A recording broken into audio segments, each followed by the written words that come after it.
은혜와 감사. 오늘 우리에게 주신 하나님 말씀은 시편 124편입니다. 1절에서 8절까지입니다. 한 목소리로 받들어 있습니다. 898쪽에 있습니다. 구약에 124편 1절에서 8절까지 한 목소리로 받들어 있습니다. 이스라엘은 이제 말하기를 여호와께서 우리 편에 계시지 아니하였더라면 우리가 어떻게 하였으랴. 사람이 우리를 치러 일어날 때에 여호와께서 우리 편에 계시지 아니하셨더라면 그때에 그들의 노여움이 우리에게 맹렬하여 우리를 산채로 삼켰을 것이며 그때의 물이 우리를 휩쓸며 시내가 우리 영혼을 삼켰을 것이며 그때 넘치는 물이 우리 영혼을 삼켰을 것이라 할 것이로다. 우리를 내주어 그들의 이에 씹히지 아니하게 하신 여호와를 찬송할지로다.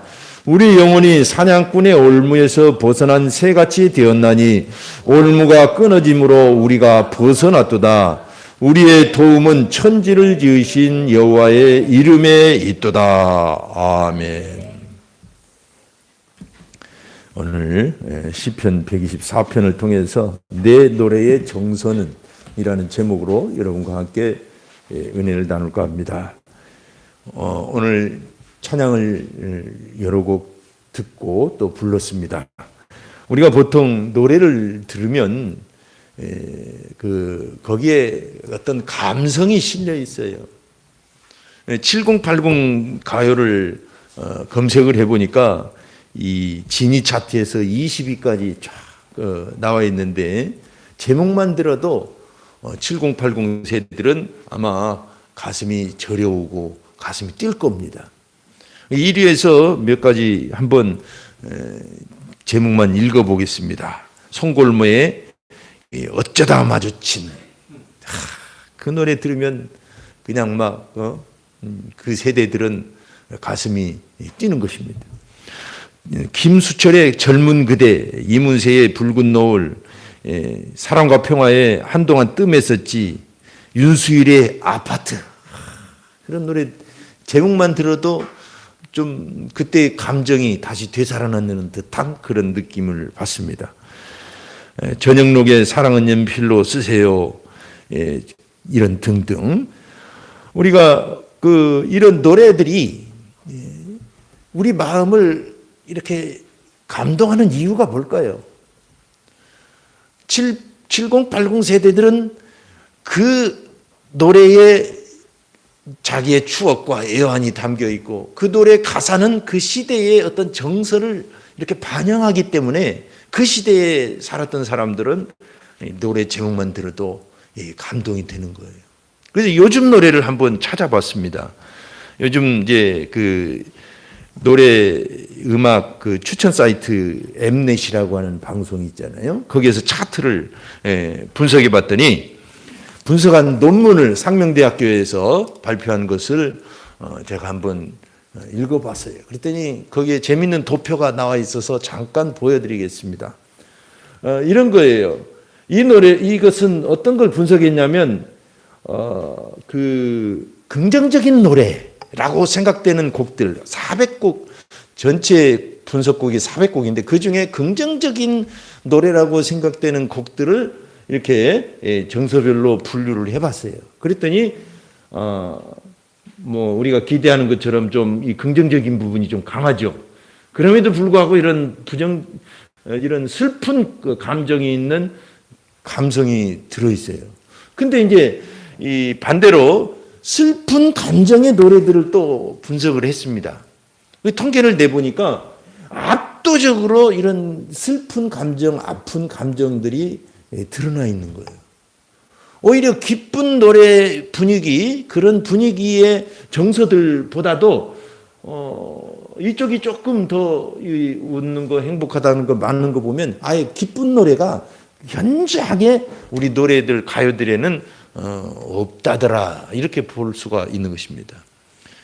그래서 그만큼 인생이 참 팍팍하고 살기 그렇게 행복한 일보다 그런 슬픈 일들이 많은가 보다라고 생각할 수가 있죠. 인생이 참 살기가 뭐 그렇게 쉽지 않잖아요. 넉넉하지 않잖아요. 여러분의 노래는 어떤 노래입니까? 즐겨 부르는 노래 또는 그 노래만 들으면 감동이 되는 어떤 가요나 가곡이나 찬양이나. 오늘 다윗의 시편을 함께 읽었습니다. 시편 124편. 다윗은 어떤 사람이었을까요? 다윗은 왕이지만 동시에 음악가였습니다. 많은 시를 썼고 많은 악기를 다룰 줄 알고 곡을 지었어요. 그래서 다윗의 노래를 한번 분석해 보고 싶은 생각이 들었습니다. 다윗 시편은 총 150개의 시가 있잖아요. 그 중에 마소라 유대인 학자들은 이 73개가 다윗이 지은 시라고 그렇게 봅니다. 근데 그 전에 또 70여 개는 84개다 그렇게 주장하는 그런 입장이에요. 어쨌든 그 시편 전체 150개 중에 절반 정도를 다윗이 지었으니까 다윗의 시편이라고 말할 정도로 그렇게 시편을 그렇게 다윗 중심으로 읽을 수가 있습니다. 그래서 그 시들을 읽어보니까 분석을 해보니까 감사시, 순수한 감사시가 9개예요. 9개. 그리고 찬양시가 10개. 이 비탄시가 27개가 있는데 그 정서적으로 아까 그 슬픈 노래들처럼 분위기가 좀 정서적으로 굉장히 우울합니다. 그러나 그 시는 자체 내용을 가만히 살펴보면 그 어려움을 극복하려는, 그 상황을 극복하려는 몸부림의 소리예요. 그러니까 예를 들면 절망하고 포기하고 에이 모르겠다 그런 시가 아니라 그런 고통 중에도 막 다시 일어서려는 하나님께 은혜를 간구하는 그런 내용들입니다. 대다수가. 그리고 하나님이 옳다는 시가 3개, 시온시가 1개, 참회시가 6개, 저주시가 2개. 저주시는 다윗의 저주시는 영적 전투입니다. 누구를 저주하고 막 그랬다고 보면 조금 곤란해지죠. 메시아시가 4개, 지혜시가 10개. 그래서 종합해보니까 다윗은 많은 감사와 찬양과 승리를 외쳤던 사람임을 알 수 있어요. 노래를 통해서. 다윗의 인생을 한번 보면 그렇게 찬란한 것만은 아니었어요. 어렸을 때 아버지 막내 아들로 태어나가지고 형들이 시키는 심부름, 아버지가 시키는 심부름, 꼬북노릇 다 했죠. 그러면서 왕으로 이제 기름 부심 받은 다음에 바로 왕이 된 게 아니라 사울 왕의 미움을 받아서 죽을 뻔한 일이 여러 차례로 광야로 또 동굴로 숨어서 망명하고 도망가고 블레셋까지 적국인 블레셋까지 도망갔어요. 거기서 미친 채 하면서 나 좀 살려주세요. 이렇게 정말 어려운 형편도 많이 겪었어요. 그러다가 어떻게 왕이 됐는데 순수하게 모든 사람이 복종하는 거 아니잖아요. 자기 동족들도 왕으로 인정하지 않고 찍고 받고 막 모함하고 나중에 말년에는 압살롬, 자기 아들 압살롬이 반역을 일으켰어요. 와, 그 인생을 본 말이죠. 정말 찬란하기보다는 다사다난하다 그렇게 볼 수가 있습니다. 그럼에도 불구하고 그는 승리의 장군으로 가는 곳마다 이겨냈어요. 그 어려움을 이겨내고 극복하고 그 가족들 또 그 민족들을 통합하는 게 쉬운가요? 그죠? 12지파가 다 자기 각각의 목소리를 내는데 우리나라도 참 국론이 분열되는 상황이어서 참 안타깝는데 이스라엘도 만만한 게 아니에요. 12지파가 살았어요. 12지파. 근데 모든 지파를 통일시키면서 그렇게 위대한 임금으로 설 수 있었던 것은 그가 불렀던 노래를 통해서 그 비결을 알 수가 있었던 것입니다. 그 노래의 압도적인 부분이 바로 하나님을 높이고 찬양하고 하나님의 승리를 외치고 하나님이 옳다고 말하고 하나님께 감사하는 내용이었다는 것입니다. 그래서 오늘 우리가 이 시편 124편을 읽는다는 건 참 복된 시간이 아닐 수가 없습니다. 이 124편도 감사시로 분류되어 있어요. 특별히 이 시는 다윗이 이 표제 자체가 다윗의 시라고 돼 있잖아요. 곧 성전에 올라가는 노래다 그랬어요. 그러니까 예배 때 적극적으로 활용했던 그런 노래입니다. 이 시가.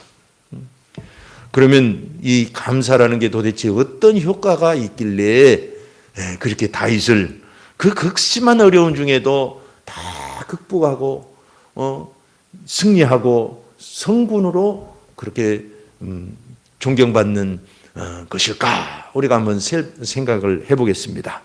첫 번째로는 감사하면은 말이죠, 문제를 압도하게 해주십니다.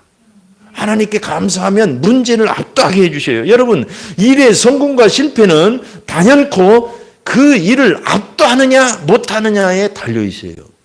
인간관계도 마찬가지예요.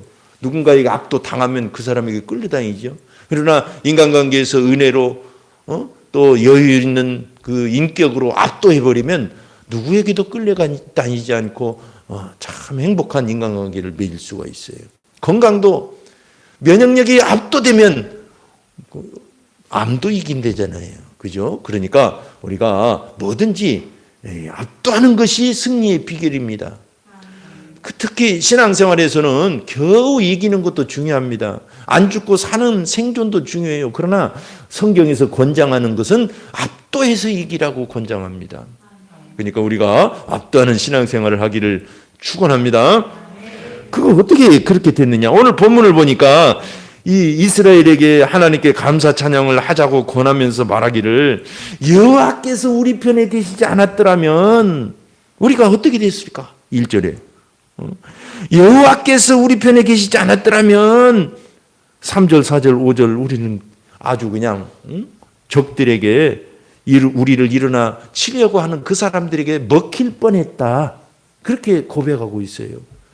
그 표현들이 굉장히 시적이고 노랫말처럼 아름답습니다. 그때 그들의 노여움이 우리에게 맹렬하여 우리를 산채로 삼켰을 것이라. 4절에는 그때 물이 우리를 휩쓸며 시내가 우리 영혼을 삼켰을 것이며 그때는 넘치는 물이 우리 영혼을 삼켰을 것이라. 보세요. 4절과 5절 보니까 물, 시내, 넘치는 물, 갈수록 험난한 상황을 얘기합니다. 물이라는 건 여러분 바닷가에 파도 치는 걸 봐서 알지만 갑자기 파도가 일어나면 속수무책이잖아요. 다 휩쓸러 가잖아요. 큰일 납니다. 그런 것처럼 다윗이 일생 겪었던 많은 일들이 마치 이 파도처럼 밀려와서 그냥 갑작스럽게 다윗을 억압하고 위협을 했던 것입니다. 적들이 그랬고 사울왕이 그랬고 가족들도 느닷없이 배신한 사람들이 나타났고 너무너무 참 긴박했어요. 그래서 하나님이 아니셨다면 하마터면 다 먹혀 죽을 뻔했다는 것입니다. 다시 말해서 상황에 압도돼 버릴 뻔했다 이거예요. 다 모든 게. 그런데 그가 평소에 앞서 살펴본 것처럼 감사와 찬양과 하나님의 승리를 외치는 사람이었기 때문에 이 모든 것에서 해방시켜 주셨다는 것입니다. 그래서 이것을 요약을 하자면 감사하는 사람은 어떤 문제든지 압도해 간다는 것입니다. 그를 압도하지 못한다는 거예요. 할렐루야. 그래서 우리는 감사하는 것입니다. 우리가 십자가의 은혜를 믿지요. 근데 믿음이라는 건 우리의 이 마음으로 믿고 입으로 고백하는 것입니다. 근데 감정으로 믿는 게 있어요. 그것이 바로 감사입니다. 그래서 감사하는 마음은 감정의 믿음이에요. 아시겠죠? 그래서 우리는 말로도 고백으로도 행동으로도 감사하지만 이 마음으로도 기뻐하면서 감정으로 감사하는 저와 여러분이 될 것을 다시 한번 결심합니다. 감사는 주변을 전염시켜서 결국은 주변을 압도해버려요. 그래서 모든 걸 바꿔놓습니다. 하버드 대학교 연구진이 무려 20년 동안이나 조사 연구를 한 결론을 발표한 글을 읽어봤습니다. 20년 동안 4,700명의 삶을 면밀히 조사했는데 행복한 사람을 가까이 두면 주변 사람도 함께 행복해진대요. 또 불행한 사람을 가까이 두면 불행해질 확률이 높아진다는 것입니다. 특별히 그 사람과 관계가 깊으면 그 영향이 커지고 그 사람의 감정이 강하면 그 영향력이 커진대요. 그러니까 기쁨의 감정, 행복의 감정이 강하면 옆에 있는 사람도 그게 커지고 그 사람과 친할수록 더 커지고. 미국 캘리포니아 대학의 파울러 박사 교수인데 연구 결과도 있습니다. 비만인 사람 12,000명을 32년간 조사한 결과 비만도 전염되더래요. 놀랍지 않으세요? 비만. 그래가지고 비만인 사람의 친구는 57%가 비만이에요. 배우자는 37%가 비만이라고 합니다.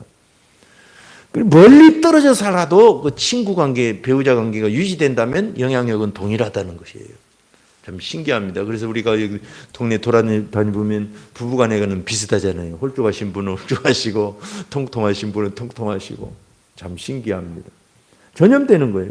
마찬가지입니다. 행복도 불행도 전염됩니다. 오늘 말씀에 비춰보면 감사도 전염된다는 것입니다. 감사하면 나도 감사하지만 옆 사람도 감사해지고 결국은 모든 걸 압도해 버려요. 감사 바이러스는 더 강력합니다.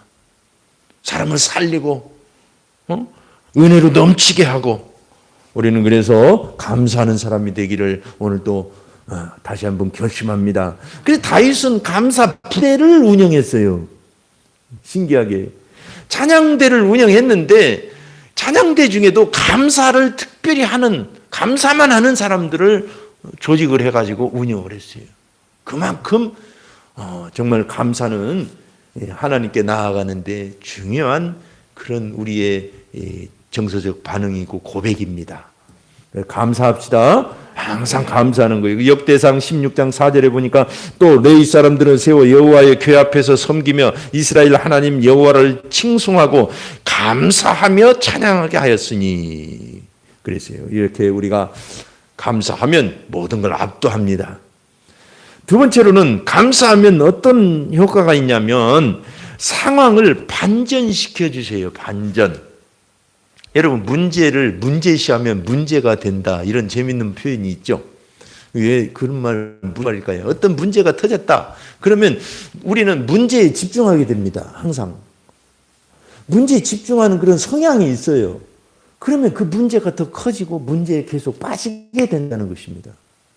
치유 기도를 할 때나 어떤 신앙의 믿음의 기도를 할 때는 되어지는 일에 집중해야 돼요. 엘리야는 기도하고 비가 오기를 간절히 기도했어요. 3년 6개월 동안이나 안 왔기 때문에 그냥 하늘이 바짝 말라 있었습니다. 하늘이로 땅이건. 그때 간절히 갈멜산에서 기도하고 종에게 가서 보고하라. 어떻게 되어가는지 하늘을 보고하라 하니까 몇 번째 가더니 하늘에 손바닥만한 구름 한 쪽 나타났다고 그래요. 그러니까 됐다. 큰 비가 올 것이다. 빨리 왕에게 내려가라고 해라. 이렇게 전가를 합니다. 여러분 되어지는 일에 집중할 때 크게 하나님의 일들이 확장되어 가는 것입니다. 그래서 우리는 여러분 이 세상을 보면 사람들이 문제를 문제시하기 때문에 많이 빠져요. 세상이 참 험난하잖아요. 눈 감으면 코 베어가는 세상이라고 그래요. 저는 눈을 항상 크게 뜨고 다녀가지고 코가 아직도 오똑합니다.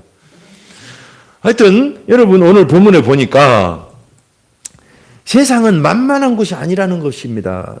다윗에 의하면 6절에 우리를 내주어 그들의 이에 씹히지 않게 하신 여호와를 찬송할지로다.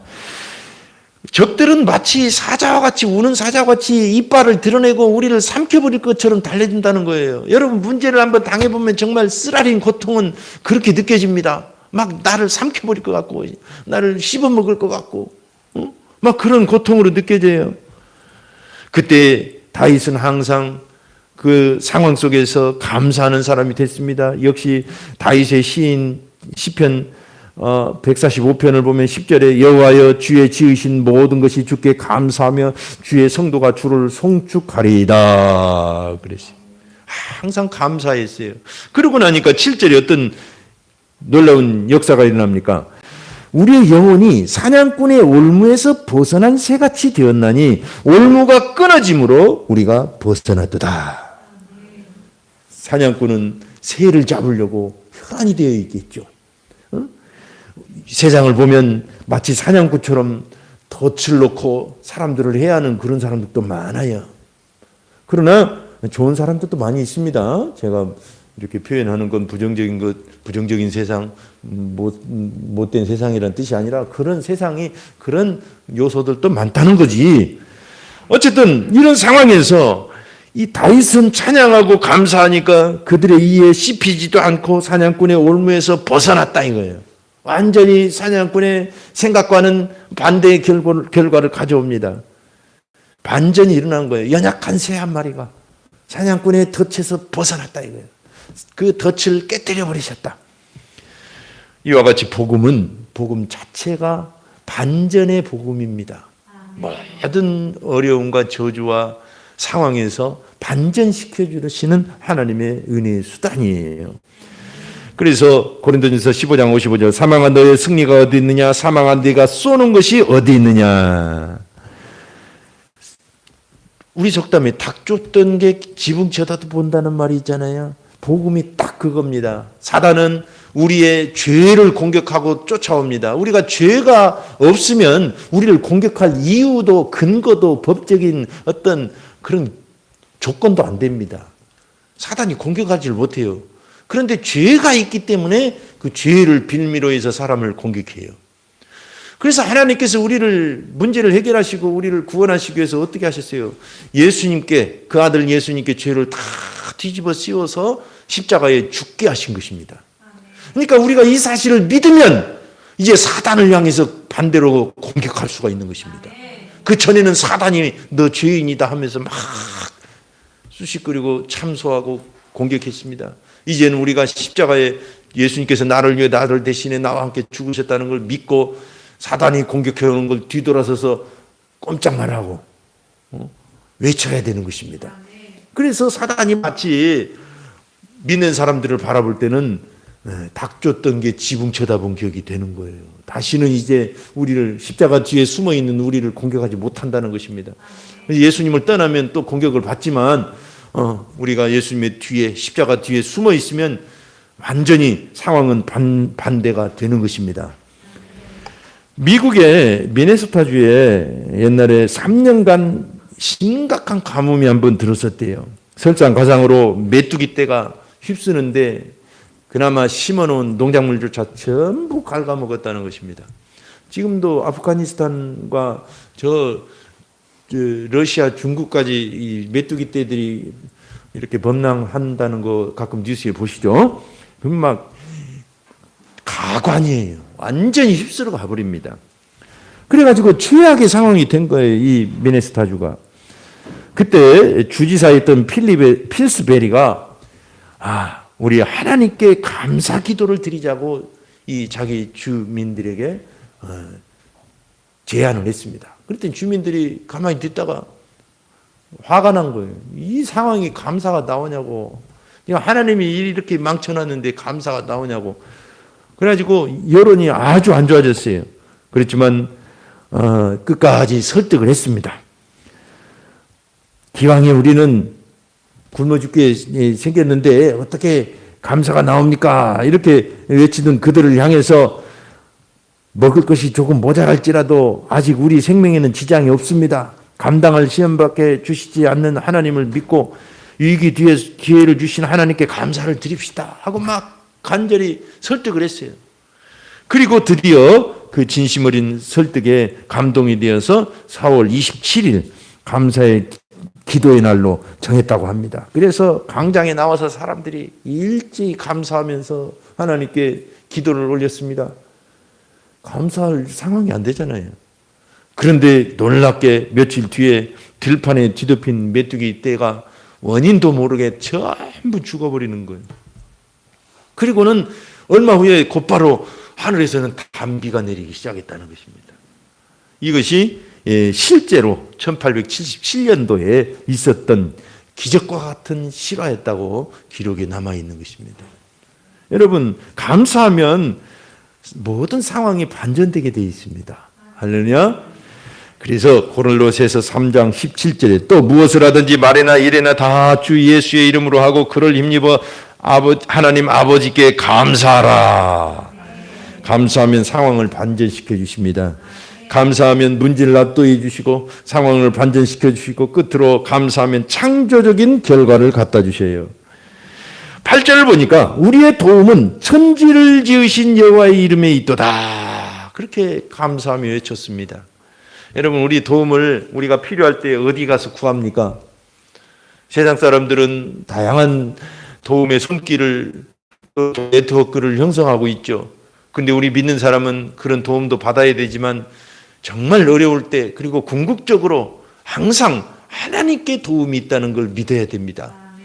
그게 창조주를 믿는 창조신앙이에요. 없는 것도 있는 것처럼 부르는 하나님의 놀라운 능력, 창조적인 그런 능력을 믿는 신앙입니다. 여러분, 감사하지 않으면 어떤 현상이 일어날까요? 부정적인 감정, 불평, 불만. 그러면 그 사람은 되는 일도 안 되게 돼 있어요. 불가능해져요. 또 절망에 빠집니다. 슬픔에 빠집니다. 다시 말해서 창조성이 소멸돼 버려요. 근데 반대로 어떤 어려움 중에도 긍정적인 마음을 가지고 소망을 갖고 감사하면 거기에서 가능성을 보기 시작해요.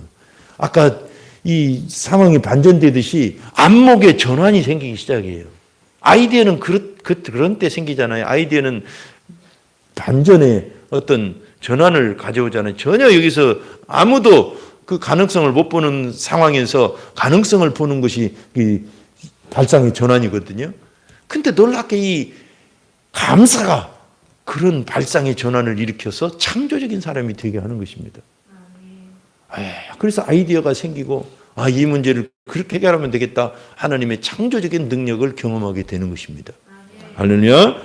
그래서 시편 100편 4절에 감사함으로 그의 문에 들어가며 찬송함으로 그의 궁정에 들어가서 그에게 감사하며 그의 이름을 송축할지어다. 그렇게 우리에게 권면하고 있습니다. 감사하면 하나님의 문을 열 수가 있다는 것입니다.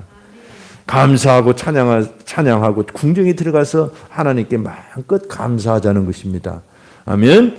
감사하면 이와 같이 창조적인 결론을 줍니다. 인생이 참으로 다사다난하시죠. 사실 돌이켜보면 행복도 있지만 또 여러 가지 어려움도 있어요. 오늘 이렇게 풍성한 감사의 예물을 드리고 또 여러분들이 마음과 노래로 감사를 이렇게 하나님께 올리는 걸 들으면서 제 마음이 너무 감동이 됐어요. 이렇게 우리가 사실 일상을 보면 그렇게 감사할 일로만 도배된 건 아닌데 저렇게 감사로 하나님께 나아갈 때 저 사람들은 반드시 더 승리가 충만할 것이다 라는 소망이 생겼습니다. 아멘.